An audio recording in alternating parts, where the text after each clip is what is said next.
सुट्ट्यांमध्ये माहेरी जाऊन आपल्या भावंडांसोबत काही रील्स बनवल्या, काही भावजांसोबत बनवल्या. स्वतःच्या घरी सासरी गेल्यानंतर देखील सासूबाईंसोबत काही मस्त मेमरीज बनवल्या. रील्सच्या स्वरूपात त्या दिल्या आणि त्यावर इतके भरभरून छान कमेंट्स आणि मेसेजेस आले.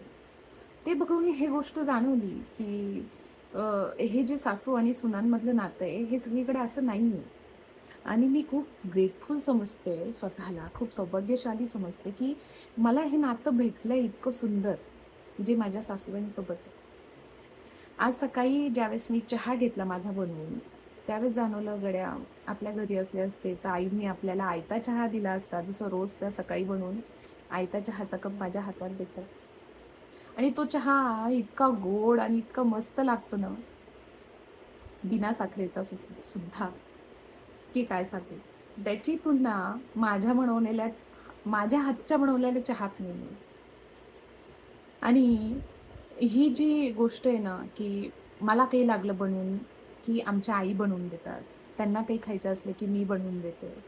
हे जे प्रेम आहे ना, हे शब्दांमध्ये नाही सांगता येत. मी इकडे आले, की त्या रडतात. मी त्यांच्यापासून दूर आले, की मी रडते. ही गोष्ट आहे ना, अशीच नाही भेटत. नशिबाने आणि खूप मोठ्या पुण्याईने भेटते. ही गोष्ट मला समजतीये. आणि भगवंताला मी हेच मागणं मागते, की हे असं नातं प्रत्येकाला मिळो. प्रत्येक एका स्त्रीला, प्रत्येक एका मुलीला असं नातं मिळो. जे नातं माझ्या आणि माझ्या सासूबाईंमध्ये आहे. धन्यवाद भगवंता.